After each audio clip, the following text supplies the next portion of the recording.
Good day everyone. My name is Kian Cedric Arkinside from BPED 1-2. So, we talk about the Shannon-Weaver model. So, what is the meaning of Shannon-Weaver model? The Shannon-Weaver model is one of the first models of communication. Initially published in the 1948 paper, A Mathematical Theory of Communication, it explains communication in terms of 5 basic components. The first one is a source, second one is transmitter, third a channel, fourth a receiver, and the last one is a destination.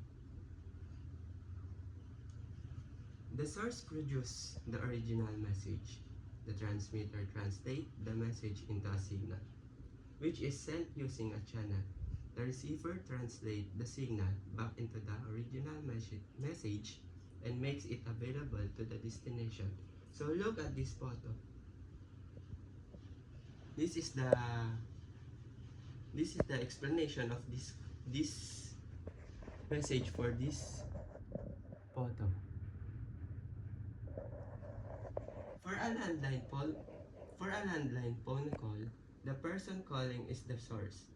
They use the telephone as a transmitter, which produces an electric signal that is sent through the wire as a channel. The person receiving the call is the destination and their telephone is the receiver.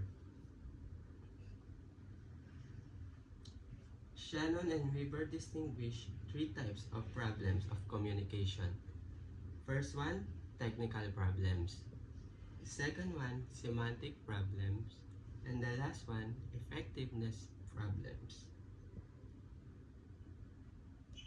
They focus on the technical level, which concerns the problem of how to use a signal to accurately reproduce a message from one location to another. The difficulty in this regard is that noise may distort the signal. They discuss redundancy as a solution to this problem.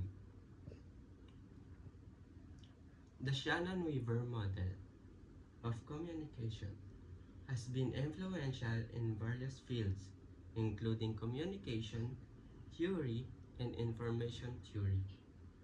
One common objection is the communication should not be understood as a one-way process but as a dynamic interaction of message going back and forth between two people.